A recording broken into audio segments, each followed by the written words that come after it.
I recognize it.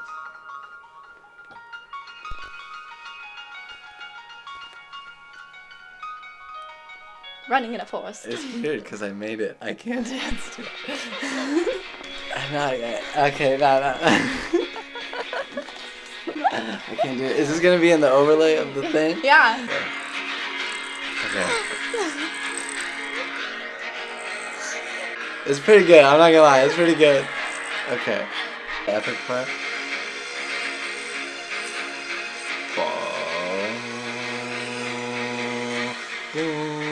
Imagine falling into a bathtub of water. Did the kick work? Hey guys, it is me, Maddie Davis, and today's Film Buff Friday review is with Bobby Kiner. Hey! That's me.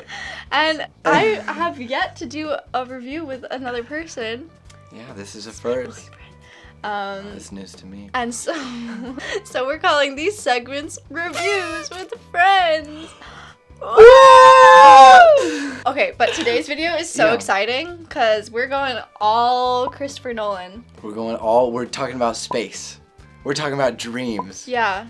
We're talking about Batman. Yeah. Yeah. Or more like... That was deep. Yeah. Where is she?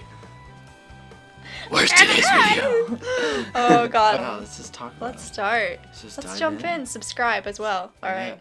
Okay, so Inception. Wow. A review. Oh, you know what I just thought about? Okay, we're doing 3 movies. We're doing a review within a review within a review, which is the basis of Inception. Sort of. Whoa. Not really, but with dreams. Yeah, it is. This movie stuck with me more than the other two. It's influenced I would my say dreams. this is the most creative concept or the most original concept of these Christopher Nolan movies. Yeah. I agree. Because with Batman, you're dealing with, Batman. There's plenty to draw from there. Yeah. And Interstellar is kind of like a space odyssey, science fiction sort of thing. But this is something that is very unique with using dreams as a mechanic for an action movie, which is really weird, you know? This is we forget that these are blockbuster action movies. Yeah, it was a huge, and it being action-y, I was still engaged throughout it. No, sure. Sure. It's a long movie. All of these are really long movies, but yeah. I think this one covers the most plot-wise, I would say, because you have 3 different plot lines going at once in this movie. Because you're going down on deeper layers in the dream, and so there's different stuff all kind of going at once. What's his name? Joseph Levitt. Joseph Gordon-Levitt. Gordon-Levitt. Oh my god, when he's in that middle space and he's just swimming through it. I'm like, what? Yeah. Okay, just a quick thing on Joseph Gordon-Levitt. Yeah. There's the celebrities read mean tweets. Jimmy Kimmel, he does celebrity I've seen those, yeah. And there's one where Joseph Gordon-Levitt says, he reads one that says, Joseph Gordon-Levitt looks like a Q-tip. So every time I see him, especially in this movie, I just think, wow, there's a Q-tip, floating around and doing, action-y stuff. Anyways. And they're all in suits. He's a Q-tip in a suit. Q-tip in a suit. Yeah. But he's good. He's great. They're all great. This is an ensemble performance. Ellen Page, though. Ellen Page, I really liked her. This was great. We haven't seen her do a lot of these type of movies, I think. This is, I would say, the only large-scale action film that she's in. I think she fits in perfectly. Yeah. No, I liked seeing her play within the dream world. Yeah, there's a lot of use of practical things in this movie. She pulls a big old mirror, which was practical to create a hallway on the bridge. Oh my god, that shot! Yeah, and that was a real giant structure that they made, I'm sure. And, yeah. Okay, yeah. I need to talk about one thing. Sure. Just before we move on to the next movie. Do you think that the chemistry between Leo and, what's her name, Marion Cotillard? I want to call her Edith Piaf, but... Yeah. I don't think French lady. I don't think their chemistry was very good. That was good. Thanks. That was good.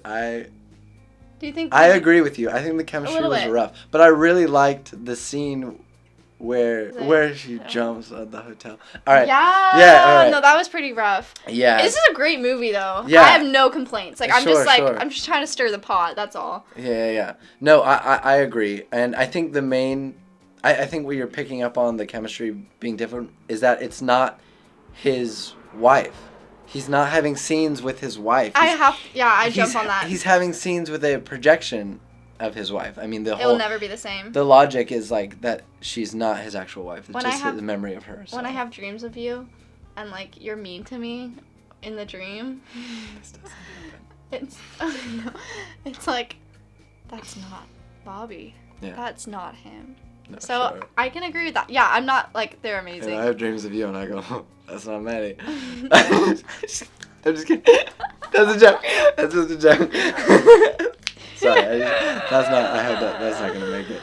We're not gonna keep that. Oh, we're gonna keep that. I thought that was funny. That's so good. I thought it was funny. Okay, I loved this movie though. I loved Inception. Oh yeah, I loved it. It stuck with me. Do we put these on a scale? Oh yes, on a scale of 1 to yum, it's a Hans Zimmer bass noise. Chomp. Yeah. Chomped on that film. Chunky orchestra. Blah. Chunky. Yeah. Wow, so that's all of Inception. Inception in a nutshell. We got it all. That's it. In a nutshell, or in a safe, or I don't know. I'm trying to make a reference. There's not. In your third. In my third layer. Interstellar space travel. It's just more. This movie has a lot of loud orchestra noises as well. Yeah, it's good. This is my favorite of the three. I saw this in the theaters 3 times because I was so blown away. 3 times? Yeah, I saw it. I know. Wow. Nerd alert. No, but I loved it because this one really opened my imagination, I think. Scientifically, yeah. Creatively. Get that. Kip Thorne, who is an executive producer on this movie, is a leading professor of astrophysics at Caltech, I believe. And so in this movie, you have a lot of realistic scientific theory being applied to the effects of black holes and wormholes. And so I think a lot of that creative energy and I guess scientific energy really boosted this film up for me. It's intellectual. It's very intellectual. Lofty. Yeah. No, yeah. I really I watched it just in my living room with this boy, but I had to take an intermission for 20 minutes because I just needed to decompress and ask you questions of yeah. Wait, so they're bending space like that? And yes. The whole. Yes. Right? Yes. No, I still don't quite get it myself, and that's why I love this movie. Yeah. It makes me feel like I'm smart. Yeah. And watching all of these movies, even The Dark Knight in a way, makes me feel like I'm understanding something that I don't have a right to understand. I don't know. Yeah. I don't know. I agree. Another thing I love about this movie is this is at the height of the McConaissance. Matthew McConaughey was making all kinds he was making all kinds of stuff during, I think this movie is 2014. So he had 3 or 4 years where he won an Oscar, he did True Detective, and he did this movie. And I just think he's at the top of his game. His performance in this movie is incredible. No, that Skype call shot. Ooh. That was good. Yeah, can you imagine talking to someone? You're slowly fading away. But watching somebody grow up over 20 years while you stay the same age. That's a level of pain that I can't even comprehend. And I think he really brings it to life. I totally agree. In a believable way. And I thought Jessica Chastain was really cool to watch, as grown up. Yeah. What's her name? I don't. Murph! That's a big meme. Okay, so quick sidebar. Quick sidebar about these Christopher Nolan movies. They're so big, and so many people go to see these movies that they're memed into oblivion. Oh my gosh, Inception, people meme about it's a blank inside of a blank inside of a blank. Inception. With Interstellar, it's this whole Murph thing. I've seen so many memes that are like, Murph! And screaming Murph. I think a meme in this movie, what I read, Yeah. was that Timothee Chalamet cried for an hour after watching this film because he thought he was a bigger part than he was. Oh, God. That's sad. Come so on. sad. He's like... it makes me Because they a little cut angry. his scenes when he's FaceTiming Matthew McConaughey. Sure. And those were his big emotional scenes, and so he thought he was going to be like... Boo, I'm Timothee Chalamet. No. I'm beautiful. I don't get to be in this movie, though. Oh, man, that's such a bummer. But Casey Affleck... Yeah. I have a story with Casey Affleck. You ran into Casey Affleck. You can't say where I work. I won't say where you work. But at my work... Yeah. I She got to works at talk to him. Shake him, baby. No, okay. He came into my work, and it was great. We talked. Are we sidebarring way too much? Yeah. But he's a really good actor. Manchester by the Sea was, like, my first, like, big Casey Affleck, like... Oh, he's great. Yeah, okay, this movie. Great. I think it's funny that we're talking about performances because this is such an epic sci-fi effects heavy movie, and still the performances shine through, in my opinion. One performance that I don't think shines through very well. I think that Anne Hathaway was a bit miscast in this movie. Maddie's going to disagree with me there. No, I definitely was surprised to see her in this movie because I hadn't seen any clips from it, so I didn't know who was in it. I don't like to look at that stuff before. I was like, oh, that's Anne Hathaway with short hair. I think her performance doesn't speak as loud as Christopher Nolan films' underdevelopment of female characters. I think that's the actual real problem. I think a lot of the female characters in Christopher Nolan movies are a bit underdeveloped. Except Murph. Except Murph! Murph! We clearly remember Murph. Yeah. But, no, I just thought... I love Anne Hathaway. But, like, I wasn't, like... But watching the movie, I wasn't like, oh, my queen is at it again, which usually how I feel about actresses I love to see over and over again. So yeah, I guess that's... Oh my gosh, that big wave! Yeah! Yeah, there's a huge wave in this movie. Big surfing scene, because they're on this planet that the gravity is all crazy, so there's these giant waves, and it's like only a little bit of water. But it's really intense, and the orchestra... Oh, God, I just want quick... Can I talk about Hans Zimmer? Man, he comes through every Christopher Nolan movie. He just puts together a dynamite score. And when these waves are coming, there's just organ going like... Ba, ba, ba, and you gotta experience it, This is me when I saw that scene. I was like... It's just like... Hello? Organs. Crazy. I love where, like, the places they went. Yeah. Like, I loved the places they went. Oh, yeah. Every one of these planets is super... Oh, do you mean, like, where they filmed? Or no, yeah. Where, all the planets. All the planets are really, like, believably... What's the word?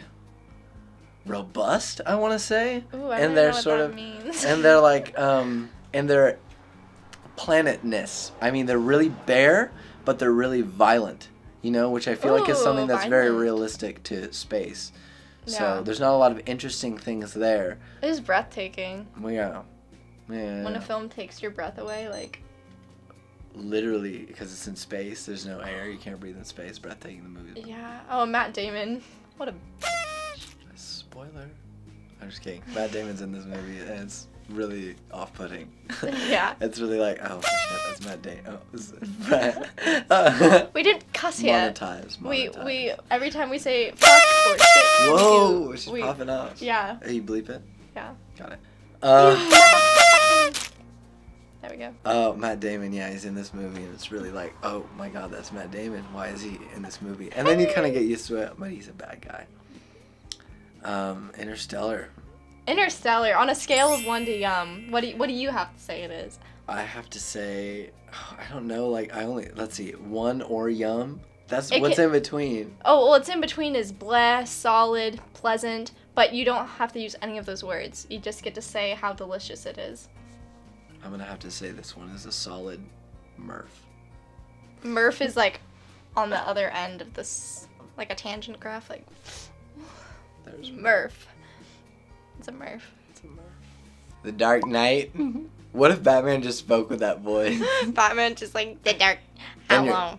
Then you're gonna love me. Then you're gonna love me. Where is she? Where's Rachel? Nah. All right, The Dark Knight. Dark Knight. This is regarded, I would say, as the best superhero movie of all time in a lot of places. I've heard that. To a lot of people, which is funny because it's a lot different than. Oh, I shook the camera. It's different. It's a lot different than a lot of superhero movies, and I like it for that reason. I think it's a very grounded movie, very focused on crime and kind of the chaos of human beings. And I like Heath Ledger the most. And Heath Ledger, talk about chaos. I mean, oh my gosh, it's the centerpiece of this movie, I would argue. The dialect, the physicality, the specificity of his character choices are just amazing. God. The attack. He goes all out in this movie, and you mentioned that every shot he's in, he just absolutely steals it. I mean, yeah. Even when he doesn't have the clown makeup on, there's just one shot in this movie where it's the Joker with no makeup on, and it's like horrifying. It's a very chilling shot. Agree. Yeah. That was a huge moment for everyone. I feel like I have to take notes when I watch him. I don't know. That's my thought. No, for sure. Yeah, this movie inspired a lot of similar performances. And then I saw Joker before I saw this movie actually, because I saw it in theaters. And seeing the difference between those two Jokers was so cool. I loved both of them. Yeah, I think I don't know. It speaks to the strength of the character and the original authors of the Joker, and just a really, really complicated person that you can do a lot of things with. And I think he's used perfectly in this movie. And he faces off against Batman in a really exciting way. I have a confession. What is it? Don't say it. No, go ahead. Go ahead. This movie wasn't my favorite. That's okay. I appreciated the cinematography, the architecture, the verticality of windows and space, ceiling. Oh, yeah. I loved all that stuff. The acting was great, but, I find myself not being into superhero movies. And I know this is different than superhero movies. I just, I guess it's not my thing. It's not my cup of tea. I think that's totally fair. Thank you. And this movie does have its fair share of, what would you call them? This movie has its fair share of questionable moments, I think. Batman has a lot of cheesy Batman lines because it is still a superhero movie. And I think that's if I were to nail down specifically what I am not into, it's those cheesy, perfectly lined up dialogue into action. I know, I'd like to see it a little bit more messy, like how acting and characters are. I don't know. As grounded and gritty as this movie is, it's still a guy running around the city in a black spandex Kevlar suit, and with little with little things, If he, Batman. Anyways, and what if he had what if they were round and he had the voice? Or they were antennas and they felt Where's danger? Rachel? Where is she? Where's Rachel? That would be great. Oh, that's great. Yeah. But you love this movie, right? I love this movie. Yeah, you love this movie. Yeah.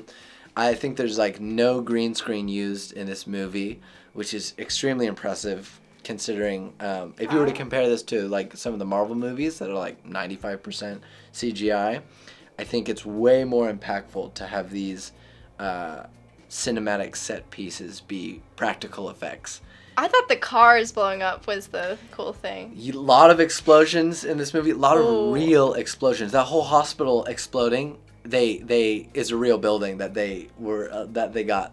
They had one chance to get it right, and when the Joker's pressing the button, and it's not working, and then it's because the explosives were delayed, but Heath Ledger stayed in character, and led to a very crazy moment of acting and Oh, that makes me tear up to know that Yeah. That's beautiful. Because you can't just be did I do it right, and then it blows up. Yep. You have to stay in it. I love that. Yeah. Oh. Yeah. Okay. So that's why I love this movie. I think you have really interesting characters in a very interesting backdrop. Gotham. Yeah. And yeah, the chaos. This movie is Michael Caine. Michael Caine is in every single one of these movies. Why? He's great, but please fade in Michael Caine right now. Can we get him in? That's Michael Caine. Holographic Michael Caine. Alright, bye. Okay, bye. Okay. Overall, it's a good movie, right? Yes, this is, I think, one of the best movies ever made. Not my favorite Christopher Nolan movie, but I have to acknowledge. Iconic. I have to acknowledge it's one of the most interesting superhero movies ever made, if not the most. Okay, tangent. Why does everyone hate Joker? This could be a whole video. We'll make another video on that. Comment below what you think on Joker. I don't know. I'm not into that whole like. I don't just jump on the. Maybe I need to read about it. But Sure. I loved that movie too. Yeah, I think it was a great movie. Yeah. Great performance. Great crack at the Joker. Great crack at the Joker. Hey, when are you gonna get your Joker crack? What do you It's mean? like Hamlet, you know.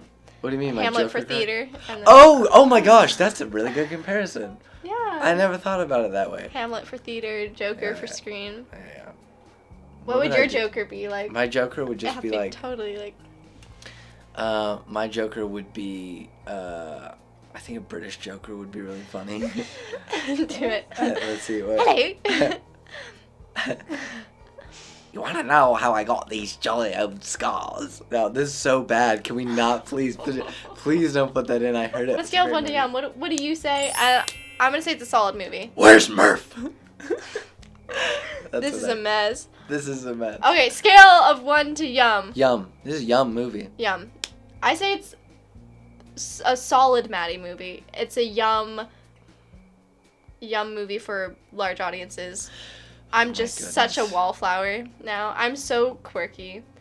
I don't swim with the mainstream. Get a load of this guy. He hasn't seen The Dark Knight. I'm a And when he hipster. finally sees it, this is bad. It's no, it's good. I'm joking. I'm just joking. No, I know. I ruined that. No. she thinks it's- No. So that sums it up. That's it. That's it. 3 Christopher Nolan movies. Bing, bang, One boom. Yeah. Yeah. Boom. Yeah. Extra big Christopher Nolan explosion. Yeah, Christopher Nolan, like. No, it's like he's good. Okay. Oh my gosh, I had so much fun. I had so being you much on. fun. Yeah. I want to say thank you for letting me be a part of this channel, and I'm honored to be your first guest. Thank I'm you. honored. I'm honored. Thank you. I'm so glad it was you because this could have gone way crazy.